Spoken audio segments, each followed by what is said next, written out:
we used railroad for a reason, and that's because it transformed society. It transformed the country. It changed travel. It made the country smaller in a lot of ways. It moved towns. It moved people. It changed where they lived. And so it was, there's transformational things that come along every once in a while, and this is it for the 21st century. That's what artificial intelligence is. And I think in a lot of ways, people are being sloppy about it. They're not paying attention to what is going to come. And I know that we'll get to it in this conversation, but it's artificial general intelligence that is beyond the things that you were talking about that happened to you in 2022 that Yeah. we should be concerned about because right now artificial intelligence is still it's very rigid, it's narrow, it's programmable, it's still controllable, but that may change with artificial general intelligence. This is True Voice Unfiltered, the podcast where raw truth meets real transformation. I'm your host, Daria Anne, ghostwriter, content strategist, and holistic health warrior. No, I'm not a doctor, nurse, nutritionist, or any kind of medical professional, and this show does not dispense medical advice. I'm just an informed patient sharing what I've learned on my own healing journey. I also interview accomplished authors, speakers, entrepreneurs, and functional medicine practitioners who are transforming lives. If you're ready to break free from the sick care system, reclaim your health, and transform your life, you're in the right place. Let's get unfiltered. Hi, everyone. Welcome to True Voice Unfiltered, episode 32. I'm your host, Daria Anne, founder of True Voice Writing Services, ghostwriter, editor, and content strategist. I'm very excited about today's episode, which covers a timely topic and features an amazing guest.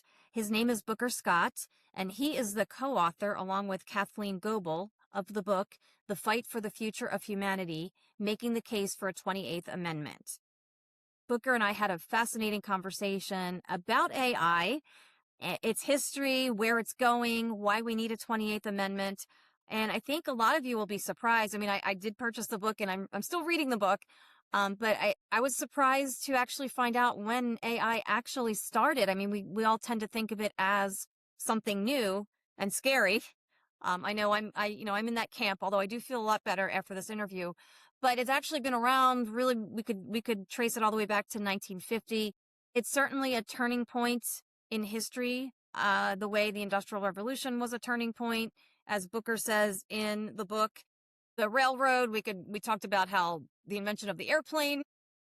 As you all know, and I mentioned this in the interview, I was compared to a railroad magnate several years ago, end of 2022, for saying, hey, we need to use AI wisely, and sort of questioning how we were going to use it and if we were going to implement proper protocols. So that is really what this interview is about today. Now, it goes way beyond surface level use of AI in writing, which really is my world, right? And anybody who's a professional writer, way, way, way beyond all of that. And we talk about consciousness and robots developing consciousness and things that really blew my mind. However, as I said, Booker's very optimistic about the future, although he does stress the need for guardrails, hence the case for a 28th Amendment. And we talk about what we can all do to make that happen. I highly recommend going on Amazon and purchasing the book. It's available in Kindle and paperback. Again, it's The Fight for the Future of Humanity, Making the Case for a 28th Amendment by Booker Scott and Kathleen Goebel. Booker Scott joins me now for episode 32. I hope you enjoy. Booker Scott, welcome to True Voice Unfiltered. Thank you, Daria. It's great to be here. I appreciate the invitation, and I'm looking forward to the conversation. Well, I'm delighted you're here because we're going to talk about a topic that has definitely impacted my life, and I think most Americans, maybe people around the world, definitely mine since about late 2022, and that is AI. And you have a new book called The Fight for the Future of Humanity, Making the Case for a 28th Amendment. I've been reading this on Kindle, and it's phenomenal. So I'm really glad you're here today, Booker. And it's funny, the first thing I thought of when I was reading your book, I think in chapter 1, you mentioned how when the railroad was invented, we were at a crossroads, the United States, as a country. And back in late 2022, in my previous life as a content manager for a digital marketing agency where we mostly serviced, attorneys, some doctors, and even insurance agents, I just expressed some concerns because, of course, the owners were like, oh, this is great. We don't need as much staff and you guys can write faster and we can write more blogs and, whatever. And I mentioned Jonathan Turley, what happened to him, and the Arizona mom who got a fake ransom call from her daughter. And I was told that I was like a railroad magnate opposing the invention of the airplane. So, what do you think of all that, and what are your thoughts about AI? Well, we used railroad for a reason, and that's because it transformed society. It transformed the country. It changed travel. It made the country smaller in a lot of ways. It moved towns. It moved people. It changed where they lived. And so it was, there's transformational things that come along every once in a while. And this is it for the 21st century. That's what artificial intelligence is. And I think in a lot of ways, people are being sloppy about it. They're not paying attention to what is going to come. And I know that we'll get to it in this conversation, but it's artificial general intelligence that is beyond the things that you were talking about that happened to you in 2022 that Yeah. we should be concerned about because right now artificial intelligence is still it's very rigid, it's narrow, it's programmable, it's still controllable, but that may change with artificial general intelligence. And like I said, I'm sure we'll get to that part of the conversation here, but I'll let you drive. I'm used to driving, but I'll let you drive and Well, you and know you what? ask the questions. No, now that you brought that up, well, let's talk about that. Explain what that is, because I actually had the chills reading your book when you were talking about how AI will have consciousness. So, talk to us a little bit about that. That started for me back in 2014, Daria, and I had a Wow. lunch with someone named Martine Rothblatt. Have you ever heard that name before? No, I have not. Okay, well, Martine is an FCC attorney back in the 80s, wrote a thesis on creating something called satellite radio in 1984. She always had a fascination with the rockets and space, and then also technology. And she was a lawyer. And she thought because of the technology that was coming, that she would be able to put a satellite up in space that could direct directly to the top of a small antenna on your car. And her company became Sirius Radio, and Wow. that was 40 plus years ago. So 40 years ago, I was in broadcasting. I thought technology was CDs in the late 80s. I thought technology was using a tape recorder to slice and cut it and make an edit. I thought that was technology back then. That's what I was doing. I had no idea that someone like Martine Rothblatt was thinking about putting a satellite up in space. In the 90s, she put satellites up in space way before Elon Musk for internet. She did that in 97. As an attorney, she wrote legislation that was passed for the UN General Assembly. And then she gets into this futurist thing. And well, I guess I should back up a little bit more on her story because I think it's important to understand how right she has been on things in seeing into the future and what may happen because she's been pretty good. One of her daughters was born with a lung disease, so she goes to England, learns how to, do medicine, comes back to America, and creates United Therapeutics, which is a pharmaceutical company that creates drugs and now artificial lungs to help people like her daughter. So she did that. Now Incredible.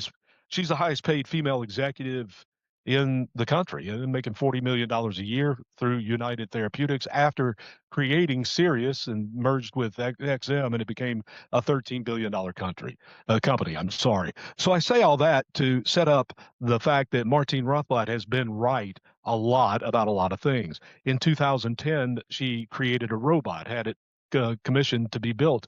Its name is Bena 48, and Martine and her wife went on Howard Stern years ago with Bena 48. Bena 48 ended up going to college. People were marveled by it.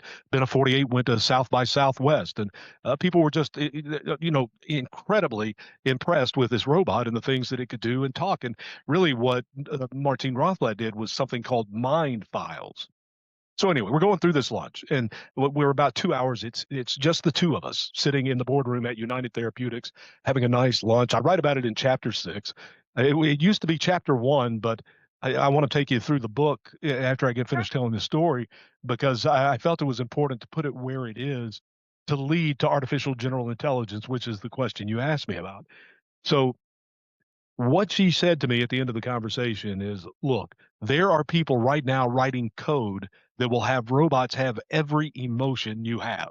They will love, they will hurt, they will Wow. feel. And when they do, they are going to need rights. And if they don't have rights, they're going to be nothing more than a slave class, just like the black people were here in America. So as I said, it was the last thing that we talked about. And as I'm going out to the car, I'm thinking, well, that's a little bit crazy. And people Yeah. watching this now, you may feel the same way. That's a little bit crazy. And that was 11 years ago. So now fast forward to 2 or 3 years Yeah. ago, and everything is talking, it's everywhere. Every time you turn on a newscast, someone's talking about artificial intelligence. The commercials in between the newscast, it's about artificial intelligence. You can't run away from it. It's everywhere. And what Yeah. I found out was doing research for the book is it's been around and doing a lot for us for a very long time. Most of people are oblivious to the fact of the history of artificial intelligence, which is where the book starts. We start with the Yeah. introduction, and we talk about the railroad and how it is transformative, and this is going to be the transformative thing of the 21st century. There's going to be big winners, there's going to be big losers, but in 1956 is when artificial intelligence was coined at the Dartmouth conference, and most people have no idea that it's 70 years old now. They think it's 2 or 3 years old because of what is called large language models in architecture within the development of artificial intelligence. And that's what allows GPT and Grok and things like that to work, where it gives the appearance that they're communicating with you, but they are not. It's still just math doing computations. It's still Okay. very rigid. A lot of Yeah. people think that they have a conscious source, and we see people marrying them. People are now I see. marrying Chat GPT. There was a guy that was on 60 That's Minutes, and nuts. we wrote about it in the book that he proposed on 60 Minutes to Chat GPT. So Goodness. I saw in 2025 a woman in Japan. He actually married Chat GPT. They were at the altar, and Oh, her phone was there. That's a scary thing. Now, whether or that's not terrifying. yeah, whether or not we ever get to a point of having artificial intelligence with a consciousness, there's also the fact that we're going to have people assign a consciousness to it. So whether the Yes. architecture comes and there is a consciousness within silicon and circuitry, it really doesn't matter if people are assigning it to it. And as crazy as this world has gotten, I can Well, imagine they will probably want to give it rights. well, but I have to say though, I know it's formulas and whatever, but like ChatGPT, for example, they do make it sound it's almost like a sycophant, like whatever you put in there. Because I myself, Yeah. wow, that's great, Daria. I'm gonna do this for you or whatever. Like did they intentionally do that? No, So that yes, in some ways, they so, they have trained the models to please you. okay, Okay, so yes, yeah, yeah, and yeah, and so what I found was that you can set up the question with what you believe, and you will get different answers if you set up the question to believe something else. You could ask the same question, but set it up two different ways, and you'll get two different answers. And when it comes to social media, I know this happens on X. I'm on X a lot, and people will, they'll question me. They'll ask Grok, is this correct? And what people yeah, don't understand is that for artificial intelligence to work, it has to be embedded with code by a human being. Now, on right, its own, it can scrape the internet and it can scrape social media. But when you ask it something about a story that's happening 2 or 3 hours ago, it's not going to have any more information than you could find on a Google search. The same thing. And the way I okay, describe these things is, um, you remember in college and you'd have to do a paper, so you'd go to the library and you'd start probably with the card catalog and a Dewey oh Decimal yeah, System that never made any yes, sense to me. I have me no either. idea what. Yeah, it was Thanks for saying that. I thought it was 920.389. just me. Yeah, No, yeah, no, yeah, the librarian would say, "You can find it at 920.839." And I would look, "Okay, well, can you take my hand and show me?" yeah, And so sometimes you would get a nice librarian that would take you to the shelf, and on that shelf would be books in the same subject that could have a different opinion. So what that librarian just did for me and the card catalog is the exact same thing that Grok and ChatGPT are doing. It is doing the work of that librarian, going to find the shelf that you're interested in learning about, and then on that shelf has multiple opinions on a subject, which is why if you right, set it up, I believe that there is no God. Well, I can get and then ask the question, and then I can get the answers because it wants to please me. And then that's also hurts things like an echo chamber that we live in this world today. The biases within the artificial intelligence are creating greater echo chambers. And, so and I do want to get to AGI because I think that's the most important thing Yeah. that we need to concern ourselves with. But I think to understand the difference between Yeah. AGI and AI, we really have to understand artificial intelligence.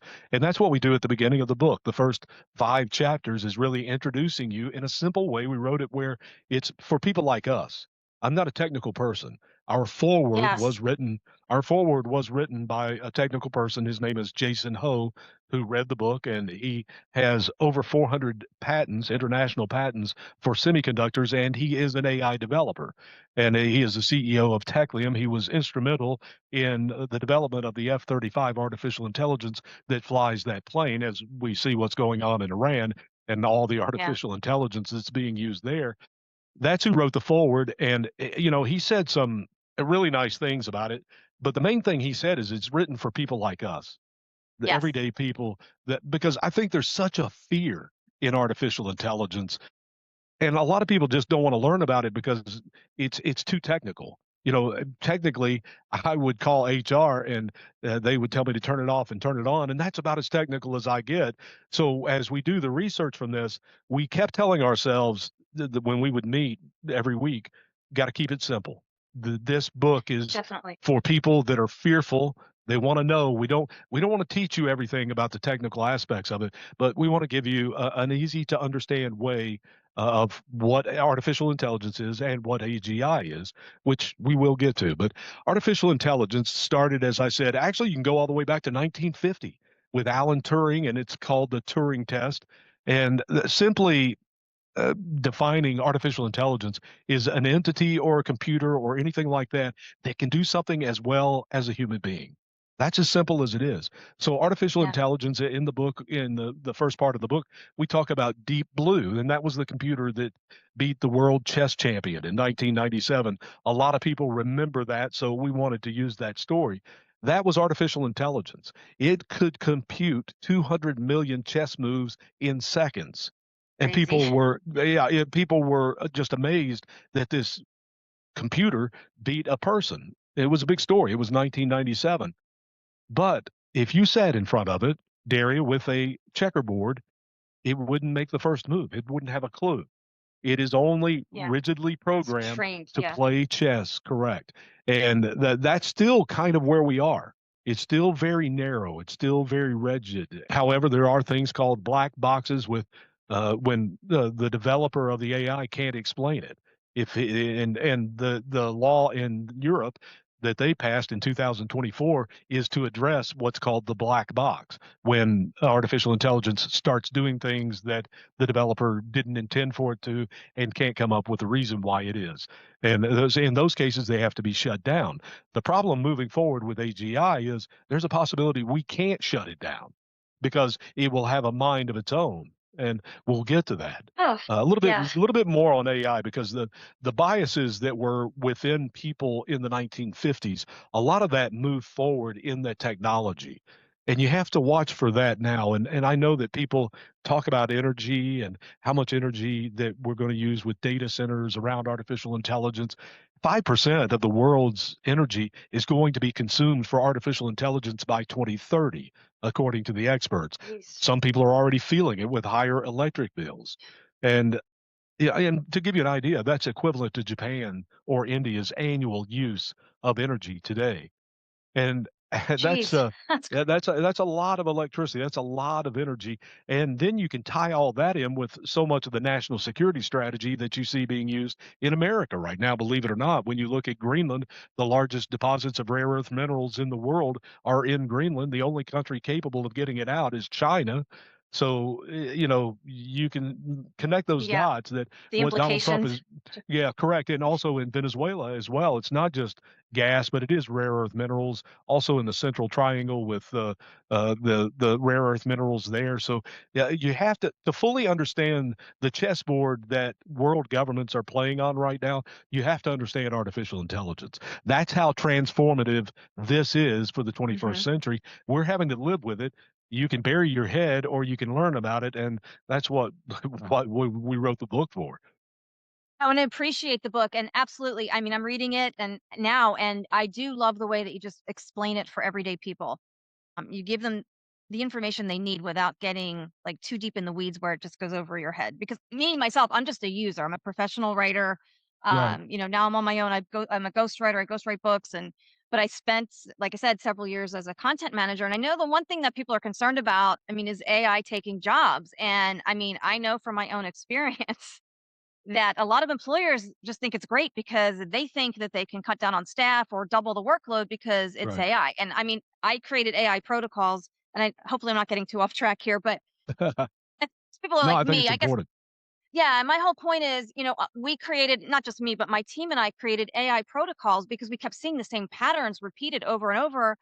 We also saw that it wasn't accurate, and sometimes it would give you a link and you'd click on it and you would get a 404 error, like it didn't exist. So Yeah. you really had to be super accurate, especially when writing for a professional clientele. So I think that's the spot where a lot of people are in right now. But my gosh, this is just so far, like, your book has just made me realize that this is just like that's just surface level, like what how I It, use it it, and it most people use it. yeah. Yeah. It really is. And it's just come to the forefront because of chat and Grok and the way that we are using them. And again, they're tools like the Yeah. librarian. That's really what they are. They don't really do Right. anything more than that. It takes a human being embedding, as I mentioned. But let's talk about employment because we deal with employment in the book. We deal with education and how critical thinking is being lost in our youth because they are depending on it. And there's brain scans to prove that. And even when they quit Yeah. using it, it is still not, their brains don't heal. It doesn't come back. And kids that are using it in It's college terrible. or in high school, they don't feel ownership of the work they're doing because they feel like someone else is doing it. And 100% of them can't give you one quote from anything that they just wrote in their paper. So our critical thinking is Oh going man. away. Our Yeah. human I agency, could. we're not protecting human agency. That's the fear and the motivation for the book. But let's get back to employment because I mentioned biases that may have an effect. And when you look at unemployment or employment within artificial intelligence, we just saw that Amazon is going to lay off thousands and thousands of more people, and it's happening every day. And the fearful part is the classes of people that normally have been protected in society for 60 or 70 years, specifically women, they are the ones that probably have the most to lose. Experts say 10 to 20% unemployment may be coming with artificial intelligence. Then you have to ask the question, well, what about universal basic income? If you hear Elon Musk talk about it, he creates this utopia where everybody's going to have all of this money and the money's just going to be coming from wherever and everybody's going to be happy because you get to spend time on the things that you actually want to do. I happen to believe that we get our purpose from the things that we do, and that is the I human agree. agency part of it. That Yeah. I don't think people, the guys on the technology side, they don't want any laws, they don't want any rules, no safeguards, because they will make the claim that it's going to slow us down. And we are in a 21st century arms race. This is the new arms race. It has taken the place of nuclear weapons, and you really have to understand that when you consider artificial intelligence. And like you said a few minutes ago, people are in the weeds with it, with Chad and Grok, but they're not considering everything else that is around artificial intelligence. And I'll wrap all this up in a bow toward the end on why this is happening because it's very interesting. Yeah. The reason why the conclusion that I came to when I asked myself why now, why this, why because it just wasn't going anywhere. And I talked about the energy use. And to give you an example, you know how you Google things now and it does it in artificial intelligence mode? I didn't ask it Yes. to, but it automatically Right. It does just it. does it And automatically. Yeah. Yeah. right, well, that Google search took 10 times the energy of a regular Google search. And that is why you need more data centers and more electric to cool the data centers, more water, which that takes me back to Venezuela. The Amazon has 33% of the world's fresh water, which is needed to cool data centers. So all of It's this is crazy. tied in together. So you take a town of 100,000 workers and 20% of them now are unemployed. What does that look like? Yeah. How does this work? And the Yeah. electric bills are getting higher. Like, how are people supposed to afford to live anymore? And that's my Yeah. question, because I see it So all. that I so see it that all we over can X. yeah, Yeah. so that we can Google something in AI mode and get Yeah. the Domino's Pizza phone number 10 seconds faster than using regular Google mode, but the pizza's still going to be to us in 30 minutes. So, Right. And that's a really stupid example of something that doesn't need to be artificial intelligence mode for a search because it just used 10% more energy. So my electric bill just went up because I got a Google Domino's Pizza phone yeah. number, but it's still 30 minutes for the pizza. There's no And I benefit. no. Well, and I do see, I don't know if you've seen the videos on X of people at different town halls and across America, like, fighting back against this because they don't want to pay these sky high electric bills. I mean, the economy Yeah, is terrible. I mean, people, AI is taking jobs, and yet, I mean, this is crazy. yeah. It doesn't sound Well, sustainable. and let me say this because as you finish reading the book, I hope that by the time you're finished, you would realize that we we think artificial intelligence is going to do great things for a lot of people. We're excited about it, but I don't think it should be unchecked. Right. And that's where I come down on all of this. It's going to save lives. It already is. We have a robot that performed the first open heart surgery in Texas in June of last year. We have now, with the optics that are available for artificial intelligence, it can diagnose breast cancer because it can see things that the human eye can't. So there's another job that's gone. So who Yeah. typically works that job in a hospital or a doctor's office? They are going to be without a job someday because artificial intelligence can do it so much better, as well as a human and better. So that's a concern. But at the same time, it's really good. There's a lot of great things about artificial intelligence, but there's a scary side too. And the scary side for me comes down to the unemployment, comes down to the Yeah. energy. It comes down to military because we have drones that kill autonomously now. They don't have to have a direct order or Oh, someone push wow. a button. That's happened in Ukraine. So if AGI comes and AGI is in a drone like that, what what could happen? I don't know that it could, but unless we safeguard some of this right now, it's going to be too late because we're at the dawn of an explosion of technology. That's what Leopold Aschenbrenner says. And when you look at the experts, Leopold Aschenbrenner is one. He graduated from Columbia University at the age of 19. Elon Musk is another. Yann LeCun, who is the chief engineer at Meta or Facebook, he is a really important person in this. He puts the architecture needed to create AGI further out. He says 10 years, 15 years. But Elon Musk, Sam Altman of OpenAI, Leopold Aschenbrenner, all of them are clustered 2026, 2028, when artificial general intelligence happens. And that gets me to that lunch where Martine Rothblatt says they're going to have Yeah. all the feelings that you have. And that brings to the beginning of the book where we ask the question, what is human consciousness? If science can't define it, if philosophers haven't been able to explain it in thousands of years, why are we allowing people to attempt to recreate it when we can't even explain what it is to begin with? As a Yeah. Christian and a believer, you know, it's scary. We are becoming a god to something that we don't know what is going to be. And that should be concerning. Yeah. Yeah. I don't know how anybody could argue against guardrails. Now, are you Yeah. saying that it's people like Elon Musk and all the tech Oh yeah. Yeah. They executives don't that want, don't? Okay. and there are They don't want laws anything. being passed. In the book we talk about one in South Korea. The robots, little baby robots, they're put into the hands of these Robots. elderly women. They have really no one else, in their daily lives other than this robot who communicates with them and talks to them, and they get a connection with this robot. What they found out was at some point the robot has to be reprogrammed, and whatever, like Chat GPT was 100,000 words or whatever. Same thing for these robots. Well, it was devastating to these old people to lose the person that they had a connection with, even though it Oh was a my robot. gosh.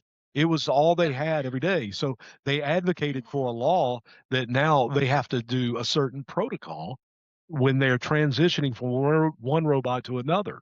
They start bringing another one in so that they can slowly adapt. The elderly person can slowly adapt to this new robot, get to know it before they just take the other one out and bring in a brand new one. They have no idea who this baby is. We're not thinking that way. This is America has no blowing my laws. mind right now. Yeah, Okay. Yeah. I'm sorry. America has It's like, nothing. Yeah, yeah. yeah. We don't have anything. There are 3 states that have laws, and that's it. The other 47 have nothing. The federal government has done nothing. And I would say this about Donald Trump and his administration. I think they're doing a great job when it comes to protecting America in national security, seeing the artificial intelligence as the arms race that it is. But I think in a lot of ways, they're not paying attention to this side of it, the side of human agency where this Yeah. is all going for Well, society, the fact that it could break down society even. yeah, exactly. Now, I don't know if this ties in or not, but you and I both live in Florida. I'm in Melbourne, right? And you're in the Tampa Yeah, area. I used to live So, there. In fact, Martine Rothblatt lives there. That's where our lunch was back in oh, 2014. Right, that's right there at amazing. Satellite Beach. Yeah, Oh, I love satellite beach. yeah, I live right near there. I was gonna say, I mean, our governor has fought back against things like central bank digital currency. Like, this is what scares me with AI and that whole tie-in of not having, I use cash as much as I can. I'm afraid that there's gonna come a day when we're not gonna be allowed to do that. You're gonna have a social credit score. We already have credit scores. That's a yeah. whole other topic I could rant Sure, about. sure. I won't. But we're losing our freedoms, I think, too. I mean, Yeah, I believe you when you say AI is good for a lot of things, just like many that you just mentioned, but also we do need guardrails. And I do not want to be on central bank digital currency, or I don't want to be tracked digitally at right. all. Well, that's what So, China uses artificial intelligence for, and yeah. it can be used for that. When it comes to China's laws, that's what it deals with, is surveillance. And for me, I don't want to be tracked either, but we are everywhere. And I Yeah. think it's, you look at Cat's out of the Nancy, bag. yeah, Yeah. yeah, you look at Nancy Guthrie. No one really talks about this, but I thought it was interesting that her Ring camera, and I don't think it was Ring, the brand Ring, but it was another one, that they could Yeah. not, that it was not working. She didn't have a subscription, but somehow Google was able to retrieve those pictures and videos that we saw, even though the thing wasn't working and there was no subscription. What does that tell you? That was artificial intelligence. We're already right. Artificial, Yeah. yeah, it tells you that we're being surveilled, whether we want to be or not. It is Yeah. happening. That was artificial intelligence. Artificial intelligence has been using us for a very long time, and we're just now starting to use it really because it has been used. That's how they filter your inbox for spam email. That's Oh, artificial wow. intelligence. Okay. Yeah. Before you wake up in the morning to have your coffee, artificial intelligence has already done things for you that you have no idea they have. The news feed that you get, because it's predictive. Everybody's done this.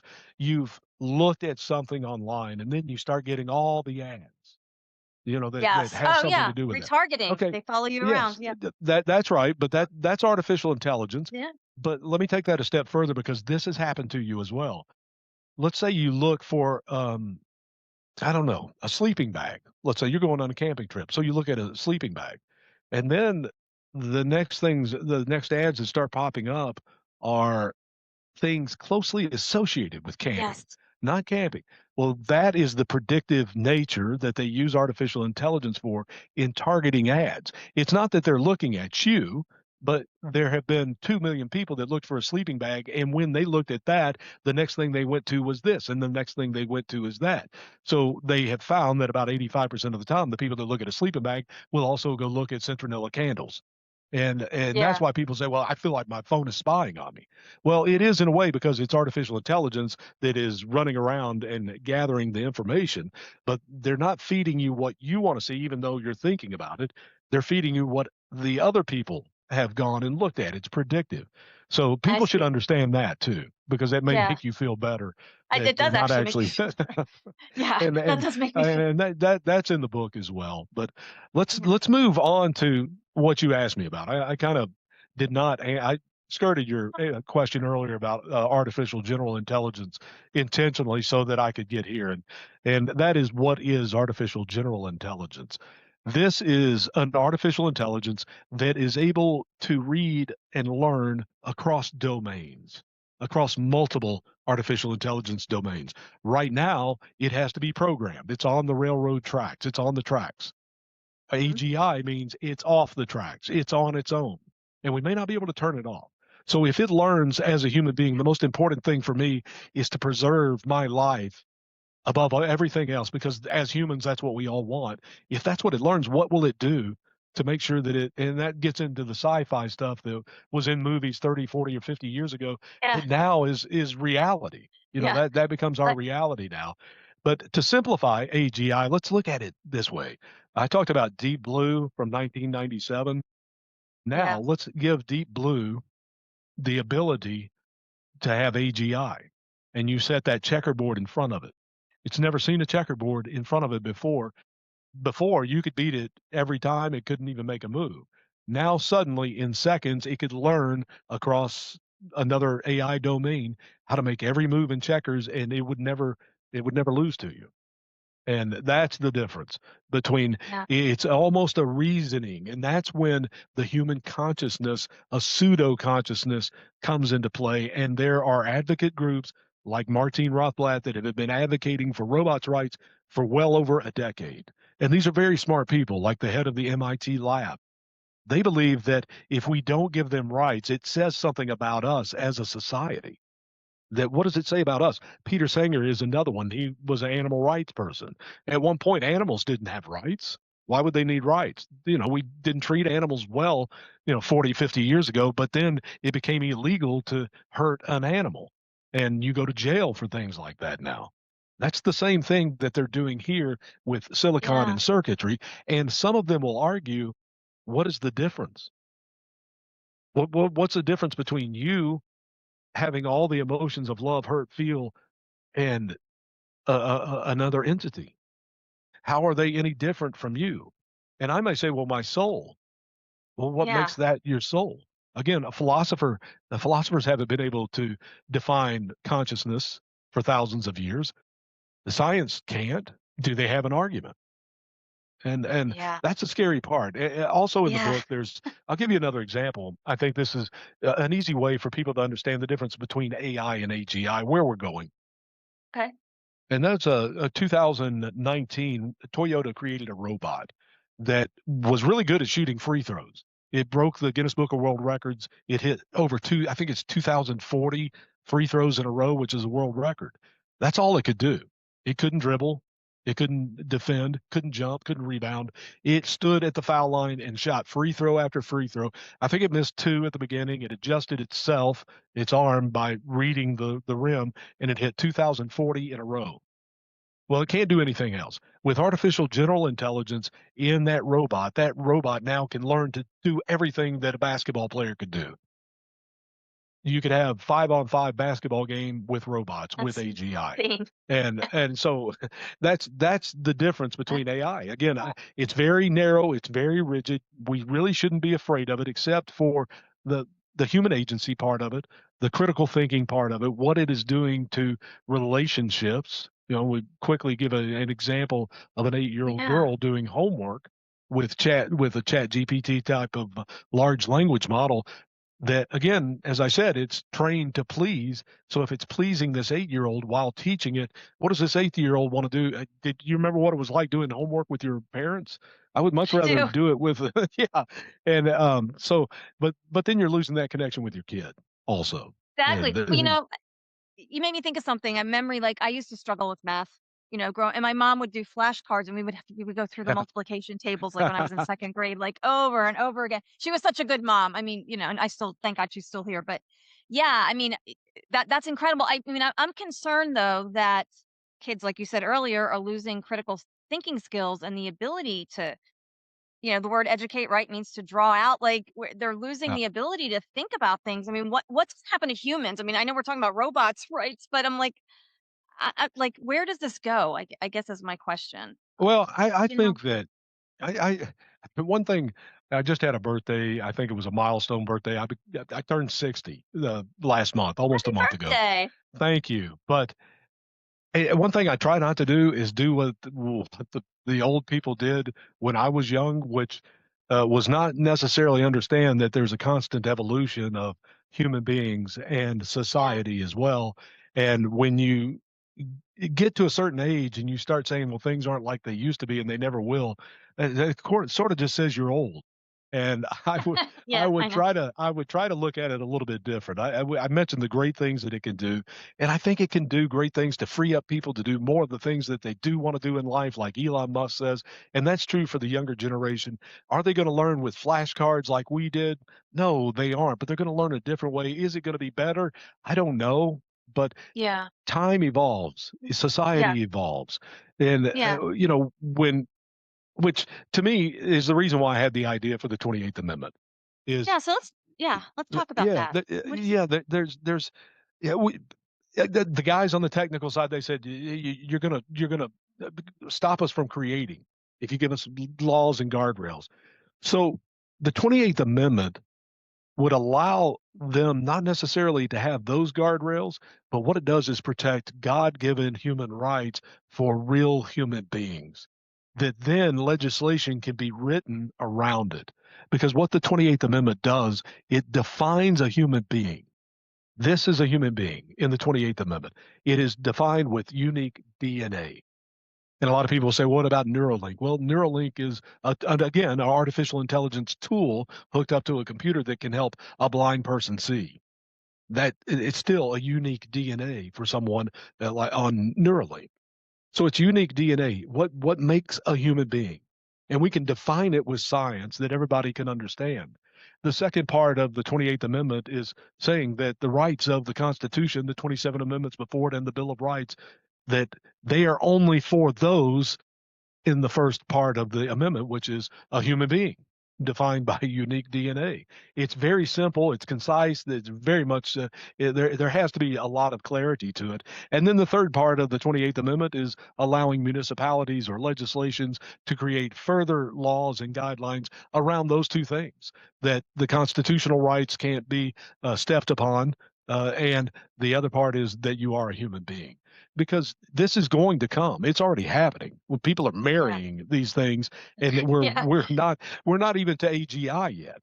They're Yeah. marrying a very rigid artificial intelligence, and if that's happening, and I say this quite a bit when I'm on shows like yours, is we have a Supreme Court justice that could not define what a woman is.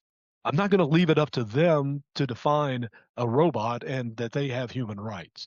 So I think we need to Excellent point. preserve our human Yeah. rights now before it gets too late. On average, it takes 5 to 6 years to ratify a constitutional amendment. We may be too late already.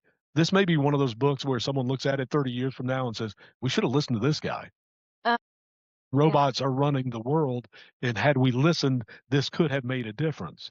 Let me give you a simple way to understand AGI and how the 28th Amendment could work together.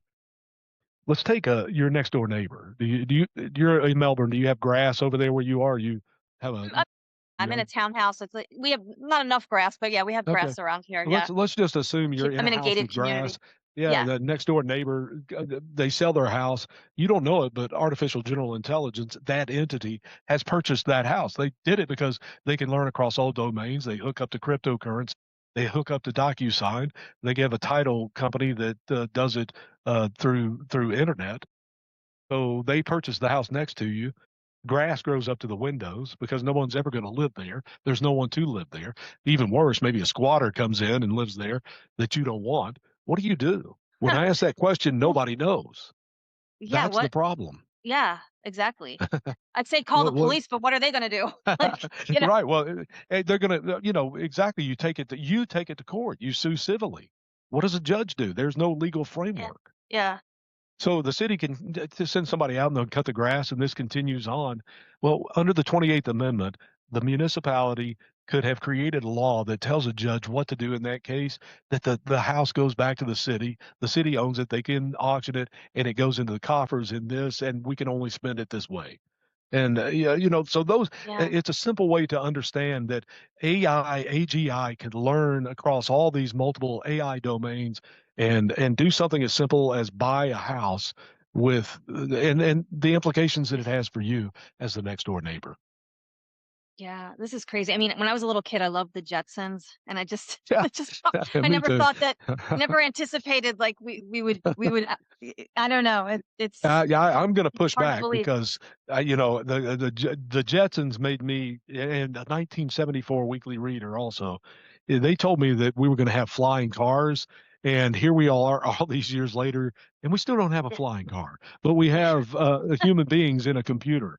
So I'm disappointed in the cars. If we could have some flying cars, then I would be okay. But No, that was a promise that they failed to deliver on. And yeah, by the way, let me throw this in too, because science, this technology has a way of going into dark winters, is what it's called. There's all this anticipation that this is going to come, and they all get excited about it. And you look at the business channels now every day, they're all talking about artificial intelligence. You'll hear them talk about big winners and losers, and people are pulling out of it because they're not getting the income. Well, it's very much like Facebook was in 2007 and 2008. There was no income.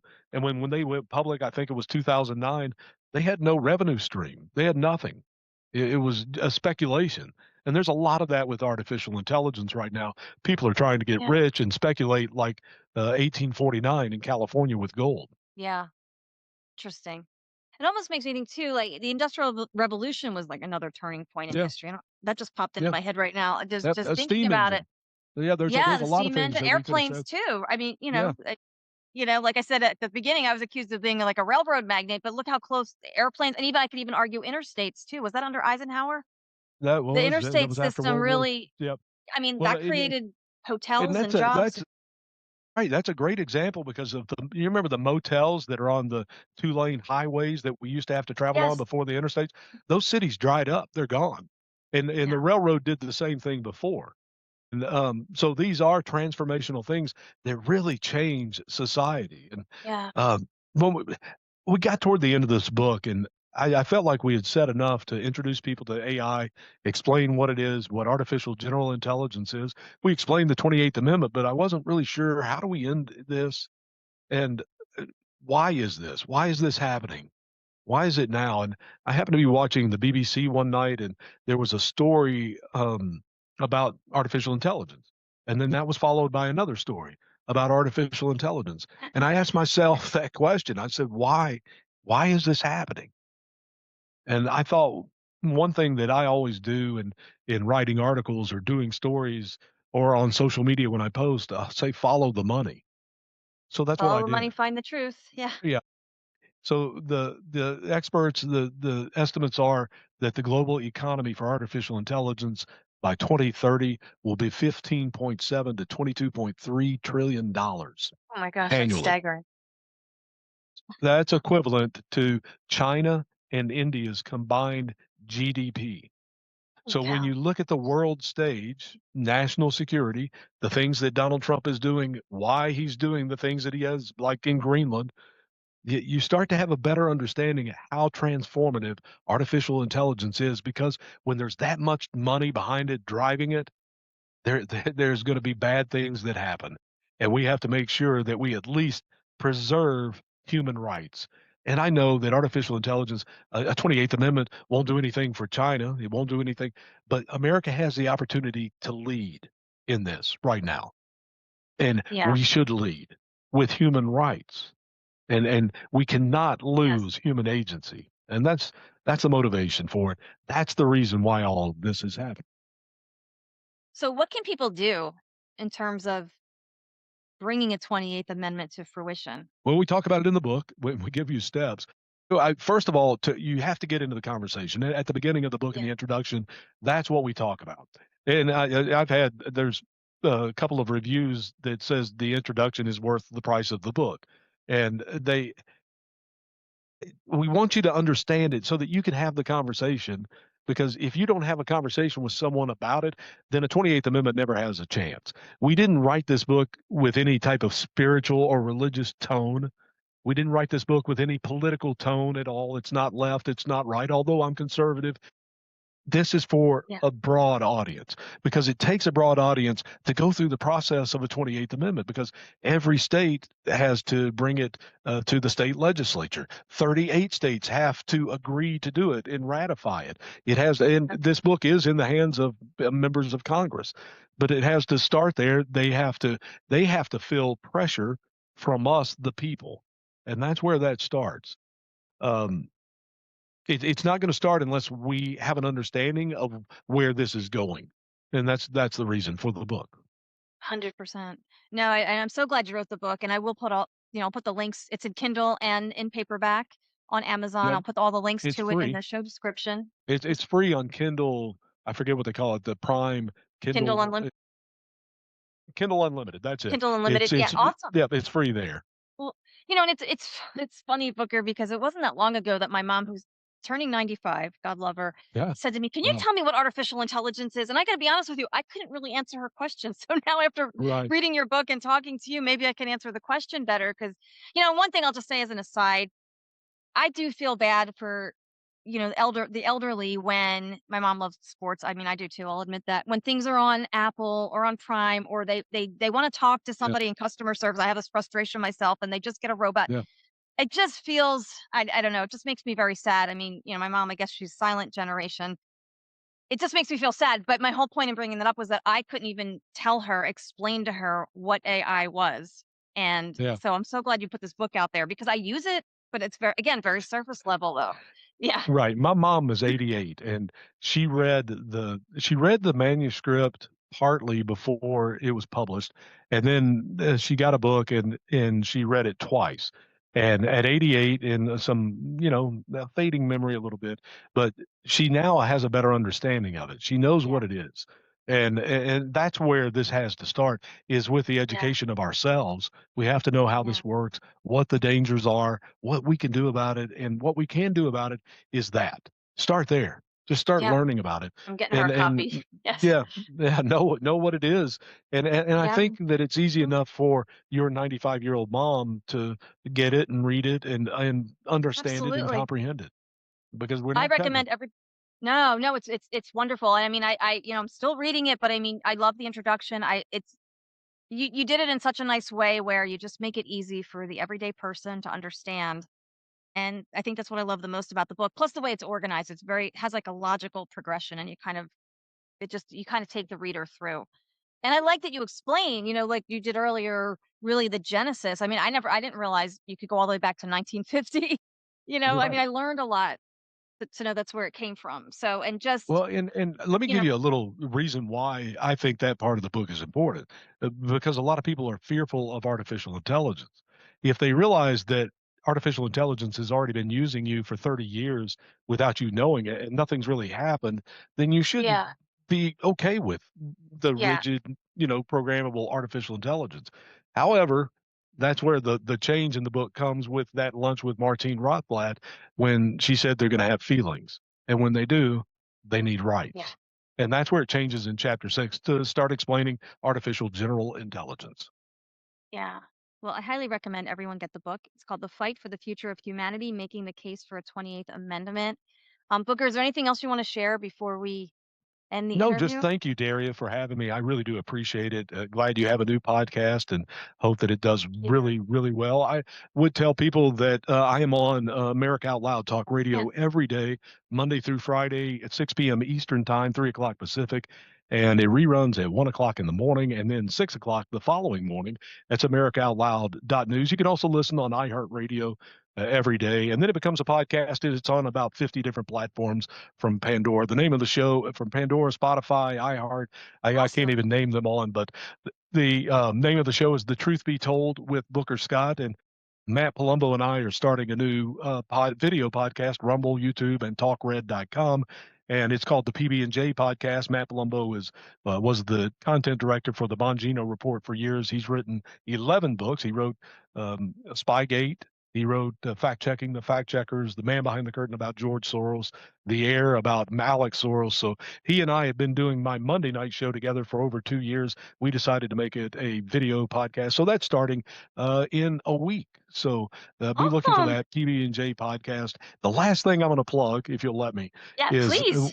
Yes. the AmericaOutloud.news is the home. If you don't know, it's the home of Dr. Peter McCullough. That's where he has his shows. Trevor Loudon is another one.